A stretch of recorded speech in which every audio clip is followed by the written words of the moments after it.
শুনেন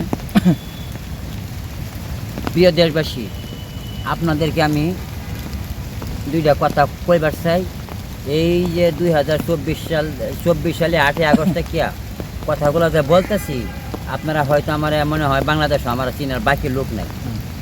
তে বাইরে আমার সাকিবুল হাসানের বাড়ির যে হামলা ভাঙচুর এই ব্যাপারে প্রশ্ন করছে।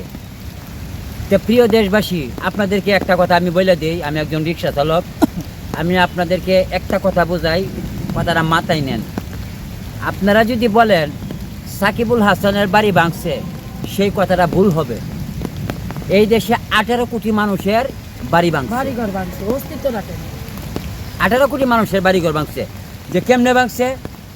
আচ্ছা, আমার বাড়ি যদি ভাঙে তে আমার রিক্সা চালায়া করতে হইব, আর একটা নেতার বাড়ি যদি ভাঙে আমাদের কইরে দিতে হইব। কেমনে কইরে দিতে হইব? ওই নেতা কখনো না কোনো দিন ক্ষমতায় আসবে, আসার পর একটা বাড়ি করার লাগিয়া একটা পণ্যের উপর একটা ট্যাক্স বাড়াইয়া দিব, তার বাড়ি হয়ে দেব। লস কার? এই দেশের সাধারণ জনগণের। কথা বললাম না, লসটা কার? সাধারণ জনগণের। আজকে আমি একজন রিক্সা চালক, আমার বাড়ি যদি ভাঙ্গে দেয়, আমি 50 টাকা দিয়ে একটা পলিথিন কিনে আমি থাকবো।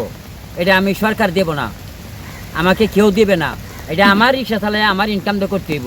আর যদি ওই জায়গায় একটা নেতার বা একটা মন্ত্রীর বাড়ি ভাঙ্গা হয়, তো এই বাড়িটা কি মন্ত্রী রিক্সা চালায় করবে? আপনি আমার টাকা দিয়ে করবে।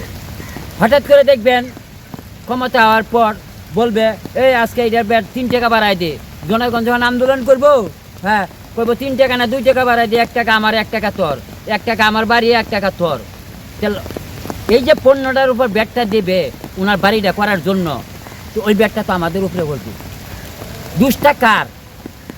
আমগর। দুষ্টা এখন এই দেশে আমাদের। কেন? আমরা প্রতিবাদ করি না।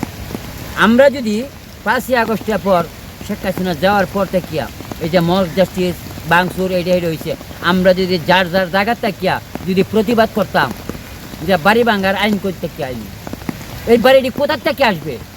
বাড়িটি কোথার থেকে 100 বছর হলে তো এই জায়গায় বাড়ি হবে। তখন যদি বাড়িটা হয়, তখন কি যারা মক জাস্টিস করে ওদের টাকায় হবে না আমাদের টাকায় হবে? বাড়িটা আমাদের টাকায় হবে। আচ্ছা, আমি